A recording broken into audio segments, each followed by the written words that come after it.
Apa gunanya PGI, Persatuan Gereja-Gereja Indonesia untuk umat Kristen di Indonesia?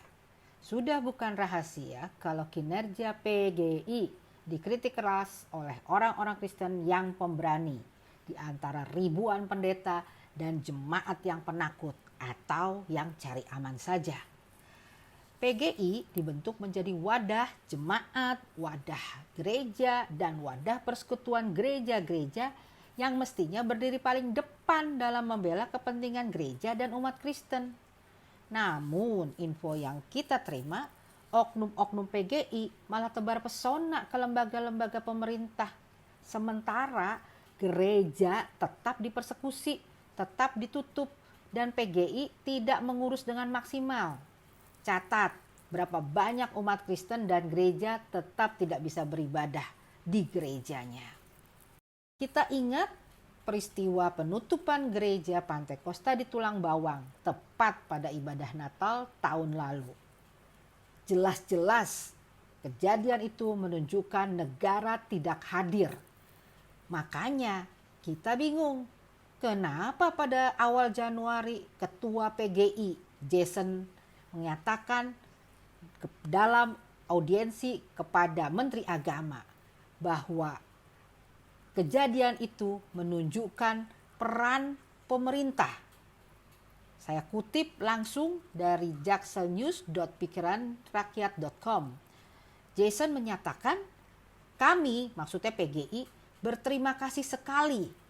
Dan kami berterima kasih juga kepada Bapak Presiden yang telah memilih Gusman menjadi Menteri Agama.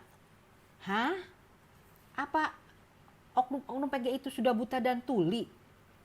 Pada saat ibadah Natal, jelas-jelas umat di gereja Pantai Kosta Indonesia di Tulang Bawang Lampung itu diganggu, ditutup, disegel sehingga tidak dapat beribadah. Kalaupun beribadah, itu pun sudah dalam suasana yang menegangkan.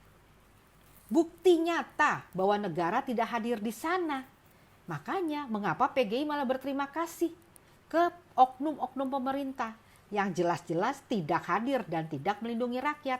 Padahal mereka digaji supaya rakyat bisa beribadah dan hidup dengan nyaman. Maaf, kalau secara logika ada yang mempertanyakan tentang sikap resmi PGI. Mengapa malah sibuk penjilat? Bukan sibuk bekerja.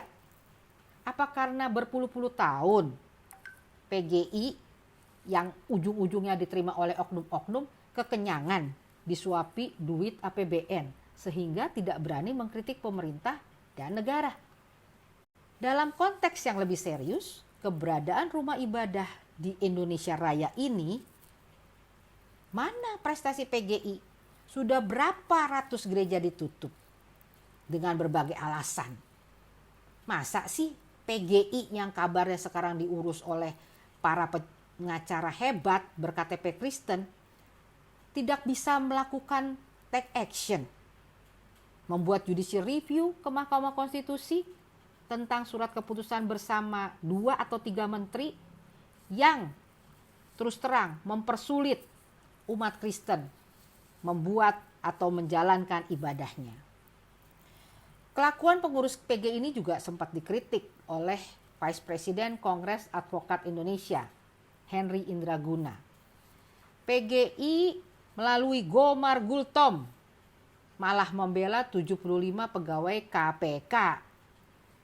Menurut KAI, sebagai organisasi umat seharusnya PGI memahami atau mengetahui hal apa yang mesti diurusi dan mana yang tidak. Bukan malah berperilaku dan bertindak kayak politisi atau pengamat. Belakangan ini juga PGI lebih aktif mengurus perpindahan manajemen Rumah Sakit Cikini ke perusahaan bisnis kesehatan Primaya. Sehingga jangan kaget kalau ke Rumah Sakit Cikini sekarang aspek bisnis lebih penting daripada aspek sosial.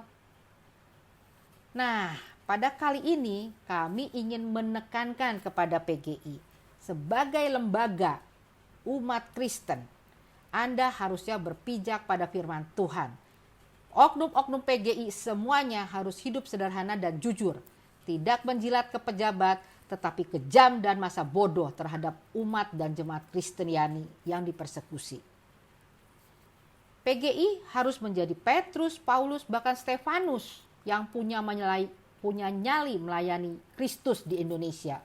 Bukan malah audiensi ke sana sini mengucapkan terima kasih atas berbagai hal yang merugikan umat Kristen seperti penutupan gereja di Tulang Bawang pada saat Natal tahun lalu.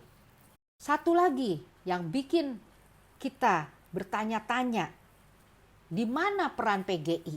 Di kasus sidang Muhammad KC, pemberita Injil berlatar belakang mualaf, ternyata saksi ahli dari PGI bernama Robi Tenggala, katanya dia pendeta gereja Bethel, malah memberatkan dan menyudutkan MKC.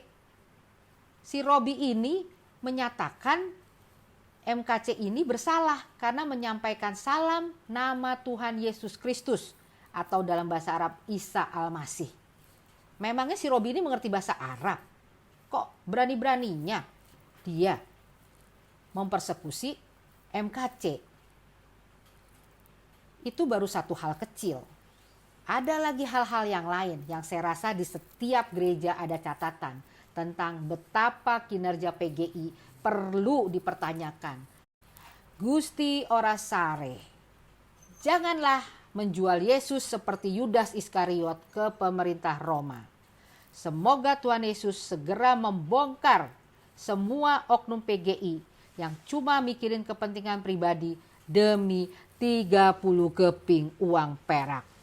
Yahweh Sitkenu, Tuhan keadilan kita. Tuhanlah yang menyediakan keadilan bagi manusia. Yeremia 33 ayat 16. Terima kasih.